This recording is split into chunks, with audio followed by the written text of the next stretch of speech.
well enough by now to know that I like to kind of go at these things really authentically, and I can tell you, at this very moment, like this singular moment right now is something that I doubted over the course of the last 2 years might ever happen again, and this is, in like a little small part, like a prayer for me having been answered, that we have a chance today to be together in the same room, feeling each other's energy.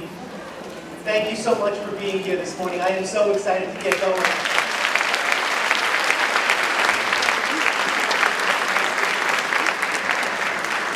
I truly hope everybody had a great summer. I've had so many conversations with so many of you over the course of the last few weeks, and I've heard tremendous stories about vacations and different opportunities and things that you've taken advantage of, summer barbecues, things that hasn't taken from us over the course of the last few summers. So I do hope truly that you come to us rested.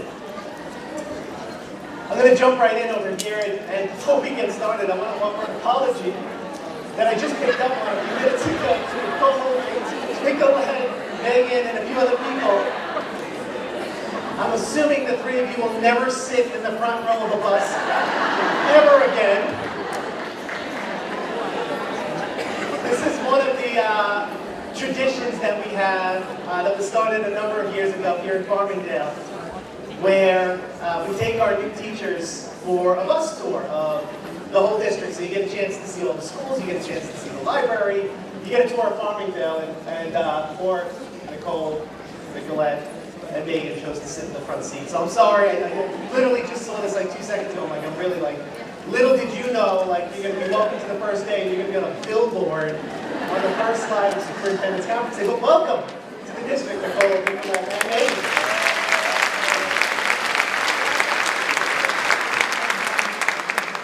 So we have a lot of new faces around here, and I want to just quickly have some of our administrative team wave so that you can put faces to names. I'd like to be able to introduce everybody, but you'll have a chance to do that at faculty meetings. But as far as admin goes, Dr. Sam Thompson has been promoted to the title of assistant. Leaving a vacancy which was filled by Mr. Herman, Jeff Herman, high school principal. 3 new APs, Mr. McLeod, Kenneth McLeod over at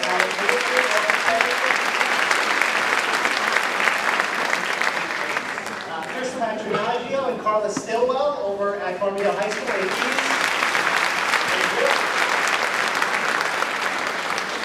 Interim Director, Dr. Bill Brennan, left us to Massapequa. Adios. Sorry, did I just say that? Got a little mafia thing going here, right? You're part of the family, we're loyal to you. You leave, you're dead to us. Love you when you're here, but adios. Filling in for a little bit, Mr. Dan Espina, who's going to be our interim director of technology.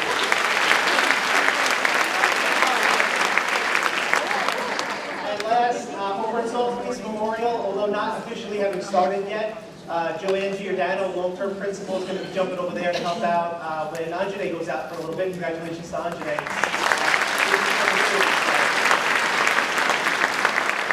Again, look at the hires we've had. 3 administrators, 2 interim, 41 teachers, 3 part-time teachers, 13 substitutes, 3 in district-wide operations, 10 school aides and monitors, 6 food service, and 1 security aide. Thanks again to the HR department for this video.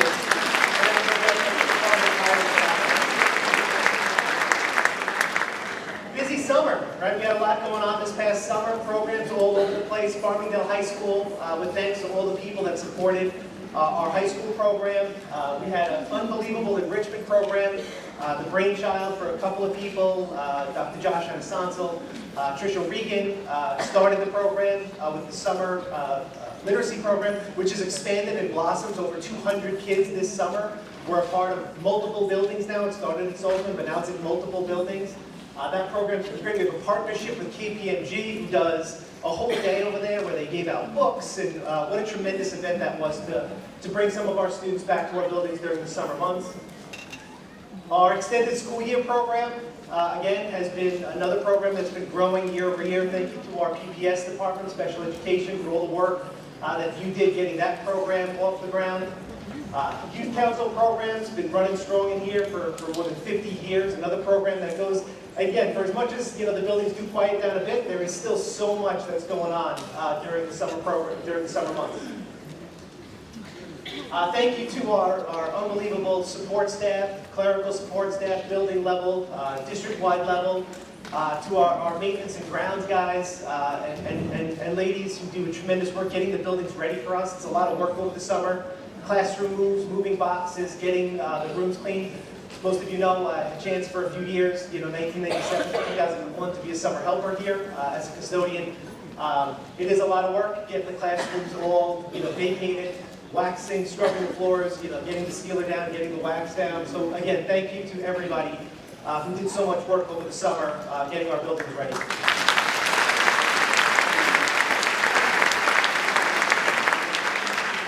Summer renovations have, you're going to come back and see some new things that haven't been here. Farmingdale High School, the student parking lot is obviously new. Not only did it need to be redone, but you're going to see there's giant stanchions now in the middle of the parking lot. Maybe wondering what that is. That's part of a multi-year solar project that was approved a number of years back by our Board of Education. So again, huge solar carports are going to be going in over there. They're going to be going to all of our buildings. So high school is the first one, but the rest of our buildings will be outfitted with solar panels over the course of the next few years. We have a new area, Howard Middle School, again, rebuilt themselves to better support students. So we have an administrative team that's going to be comprised of the administrator, the assistant principal, social work, psychologist, guidance counselor, dean, a whole support network. So we have a new space again for Mr. McLeod, and again, the team over there at Howard Middle School. Playgrounds, new playground, Woodward Parkway and Albany Avenue. North side as well is coming soon. So by the end of the next, within the next couple of months, all of our schools will have new playgrounds. Hey, finally, project that wouldn't end has ended. The aquatic center is now done and open. We opened it 2 weeks ago to our students as part of a soft opening. Very excited to turn this thing over to our community en masse. Right, so far it's just been a soft opening. We kept it to just our athletes as we get the last little bits and pieces done, branding and some of those punch list items that we have to do to get the building in final form and cleaned up. We're going to have our ribbon cutting ceremony the first week of September. This is a building for everybody. The vision behind it is cradle to grave, right? Everybody from the early age of birth. So we have parents who could be in there with their children at 5 years old, 4 years old, 3 years old. Young kids can get access to this facility. We'll have programs for them. So those old programs, the Parent and Me programs, will be a part of this. We have senior citizen programs that are going to be coming into the facility. My mother, who's not a senior citizen. She's a very young, capable woman. We'll have the access to this facility now through aquarobics types programs. We're going to have yoga programs in here, low-impact yoga programs for our community as well. And because of the fact that the building is detached from the middle school, we can actually have it open during the actual day. So it's not something that we have to wait until 3 o'clock to open it. We can have it available at 9 o'clock. And for anyone out there, all of you included, that are looking for a reason to get here early to exercise, I can see it in your faces, that you can't wait to start this new school year with exercise in your future. But the facility will be open at 6 o'clock in the morning for our staff. So if you want to get into the facility,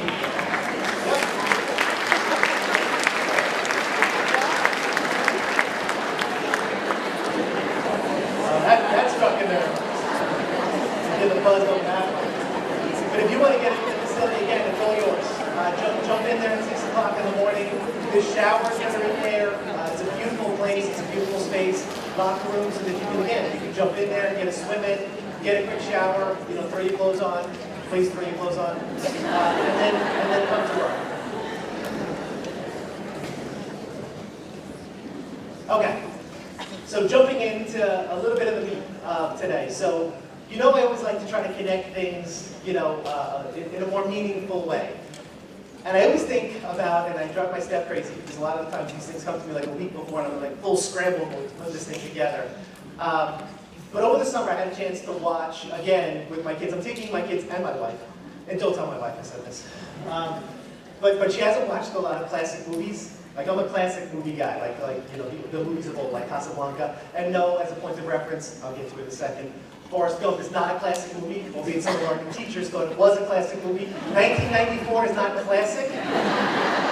That's recent history. That's not like a historic time frame. I was in high school, that's not historic. But since we've been connecting to some really good movies, one of the movies that popped up was Forrest Gump. Incredible film in so many different kinds of ways. The themes that run through that movie are relevant to someone at any age, right? It could be appropriate for my kids who are teenagers, or it could be appropriate, you know, for any one of us. So if you haven't seen Forrest, how many people have seen it, by the way? Show of hands. Yes. This will be more relevant. But I'm gonna pull up 3 scenes from the movie that I think do a pretty good job representing what we've been through over the course of the last 2 years. I have to be honest with you all. So there was a moment where, and I went to my source of all good information, my wife, and I asked her, you know, do I say anything about the last 2, like, things have changed, right? For the better. You pulled me back 2 years ago. I'm standing up here in an auditorium, Jeff Pritzker's in the back. I got my mask on, and I'm sitting here thinking, is it safe for me to take my mask off? And I am the only person standing in this auditorium, you know, 2 years ago, almost to the day. That's where I was. And here we are today with 800 people in the auditorium. So do you bring up the last 2? Do you just completely pretend like disregard it? Don't even bring it up. It was a distant memory. It was the past. We're moving ahead. We're onward we go. And I thought it to be a discredit not to, right? You have to pay homage to what it is that we've been through over the course of the last couple of years in order to be able to move ahead. So what you're going to see over the course of the next 3 clips is a little bit of paying homage to all of the work that went into the last 2 years and where it lands us today. I think a very unique opportunity that we're at today together. So first quote, there's 3 quotes that you're going to see, and they're going to connect to each of the clips. The first one, and again, I'm going to turn the clip on in a second. Your purpose in life is to find your purpose and give your whole heart and soul to it. Check out the first clip.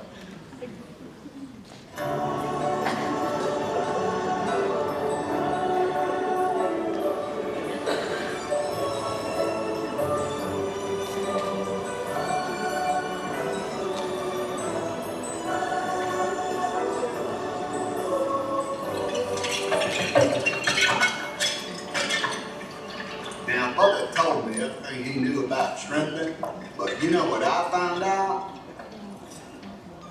Shrimping is tough. I only called 5. A couple of boys can have yourself a cocktail.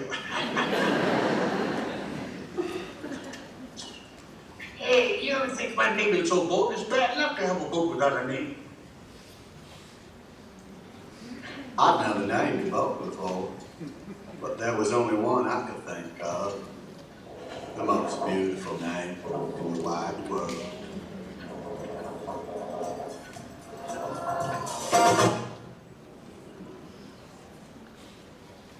Right, so the first clip connects us to Forrest Gump, his best friend Bubba, who he had served with in Vietnam, and a promise that he made to him that if he ever survived, he was going to take on the role of becoming a shrimp boat captain.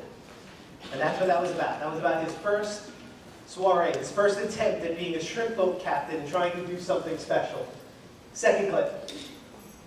If I have seen farther, it is by standing on the shoulders of giants.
Thought I'd try out my sea legs.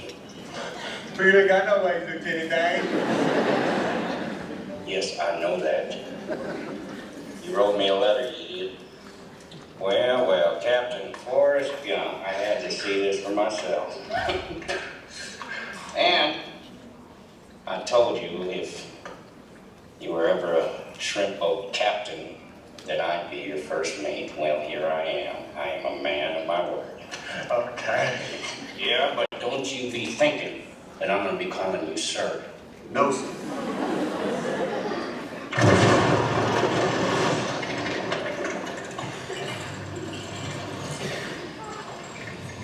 It's my boat.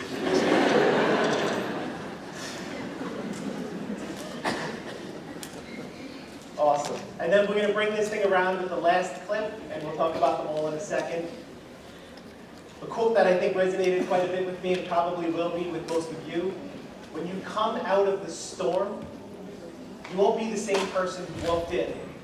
That's what this storm is all about.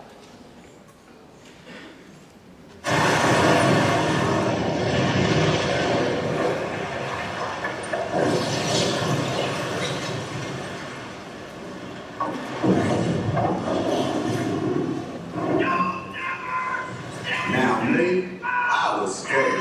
But Lieutenant Dan, he was mad.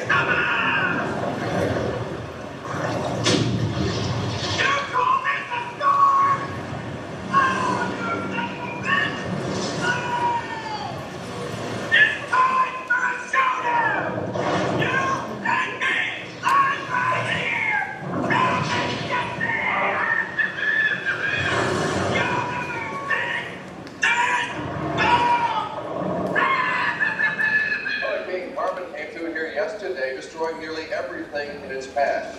And as in other towns up and down the coast, Isle Battery's entire shrimping industry has fallen victim to Carmen and has been left in utter ruin. Speaking with local officials, this reporter has learned, in fact, only one shrimping boat actually survived the storm. Louise, that's forced. After that, shrimping was easy.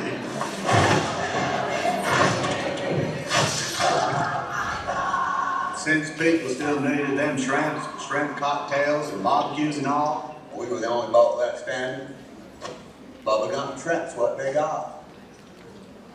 We got a whole bunch of boats, 12 guineas, big old warehouse. We even had hats that say bubblegum on them. Bubblegum shrimp.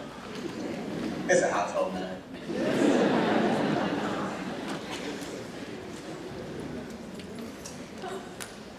So no matter where you've been over the course of the last 2 years, I don't think that anybody can deny the fact that we have been in a storm, right? It's been stormy over the course of the last couple of years. And different people may have come at it from different angles, right? Some of us may have been Lieutenant Dan, standing on the mast of the ship, yelling profanities. If you were at a board meeting, you probably know some of these people. There were others that took it and they were very nervous about what was going on over the course of the last 2 years, right?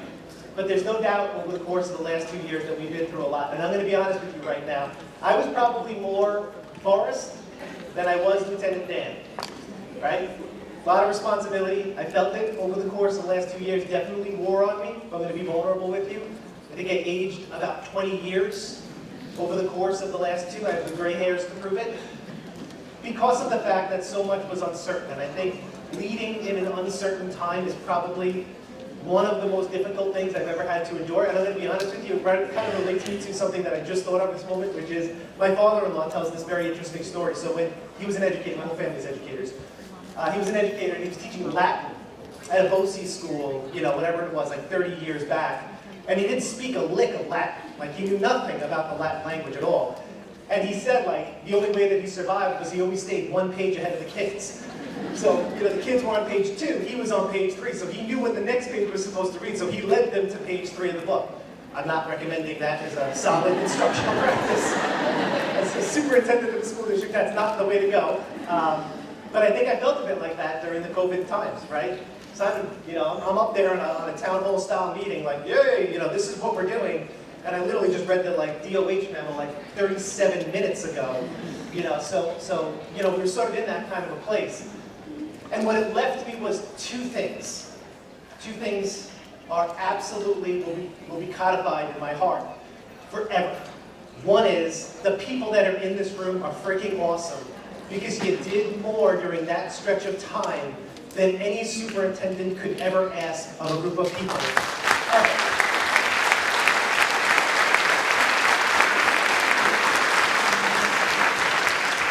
So that's one thing that will live with me forever, the amount of effort that you went through. The second thing is, and for those people that know me best, I am a forever optimist and I am hopeful. You will never take that from me.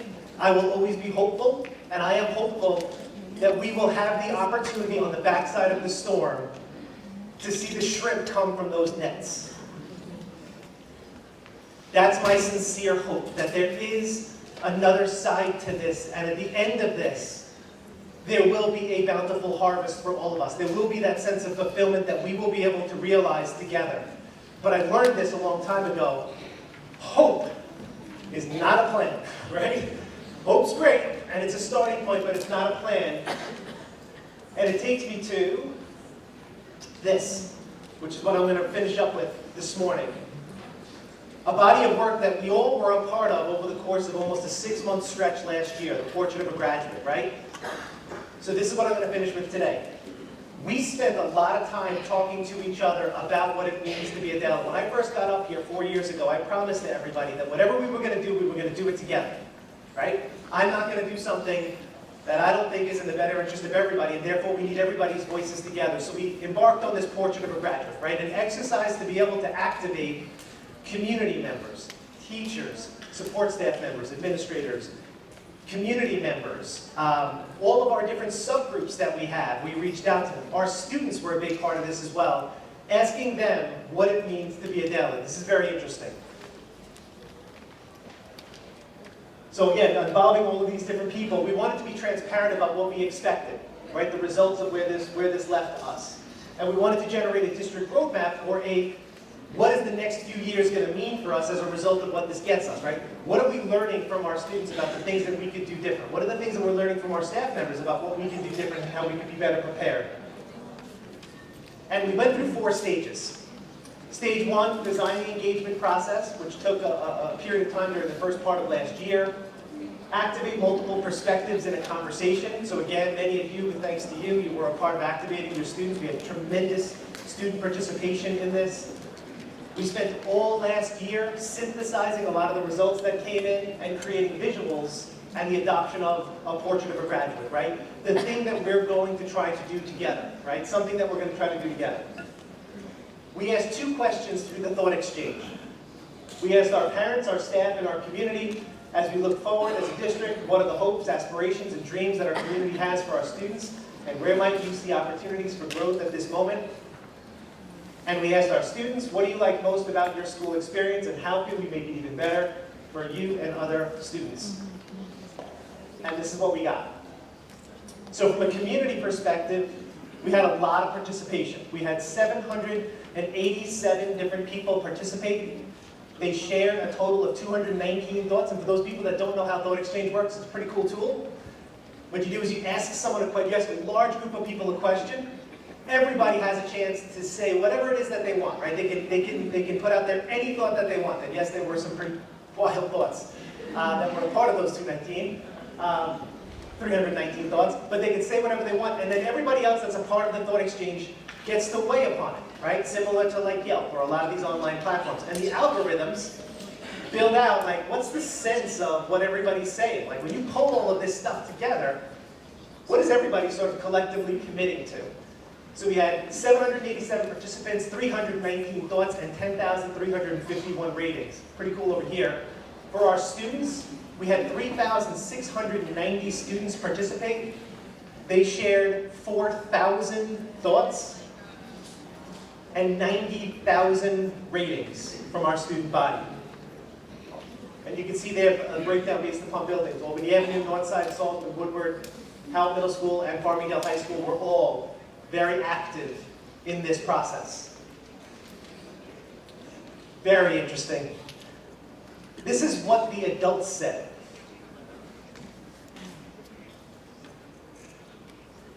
Respect, real, safety came up over and over again. Trade skills, something we do here in Farmingdale, we value here in our school district. World, emotional, academic, and yes, out to the periphery, top left-hand corner, check, high school lot. Got that one done. Take that, community. Everyone, classes, children, kids, skills, right? I'm going to jump over. You all sit down for this one. Let's compare this to our children.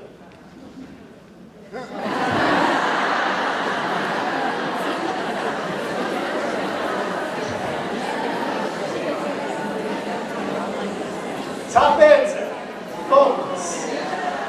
The bane of my existence as a father of 2 teenage twins is the phone. If I could throw that thing in the ocean and never see it again, I would be a very happy person.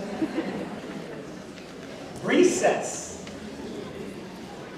lunch, field trips, bathrooms apparently are important to our children. They're all new, by the way, so it's not the quality of the bathrooms, I think it's a frequency. If you ask my son, yes, more frequency would be better. Once a period would be great. They had a little bit of a different look at things, but here's something that's pretty interesting. Here's what it came down to. And this is, again, I'm simplifying things immensely. And I promise over the course of the next couple of weeks, I'll set up a couple of town hall style meetings, because certainly this morning is not the morning to go through the depths of all of this. That's not the purpose of what I'm trying to do here. I'll set up a couple of times for anybody who's brave enough to want to get into the weeds with me on this stuff so that you can see sort of how it all turned out.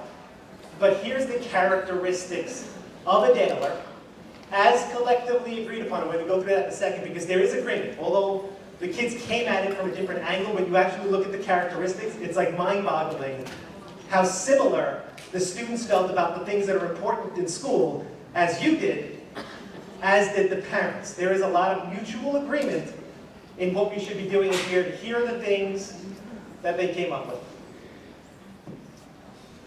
A Farmingdale High School graduate should be respectful and resilient. A Farmingdale High School graduate should value diversity. A Farmingdale High School graduate should be a critical thinker who communicates clearly. A Farmingdale High School graduate should be future-focused, understanding career pathways. A Farmingdale High School graduate should be a leader and a problem solver. A Farmingdale High School graduate should be independent and responsible. A Farmingdale High School graduate should value wellness, physical wellness, social emotional wellness. Farmingdale High School graduate should be a passionate learner, should be tech savvy and safe, and should be community minded. Those are the 10 things that our children, you, and our community all collectively thought was really important for our Farmingdale High School graduates. So have a great year, go make that happen, and I'll see you next year.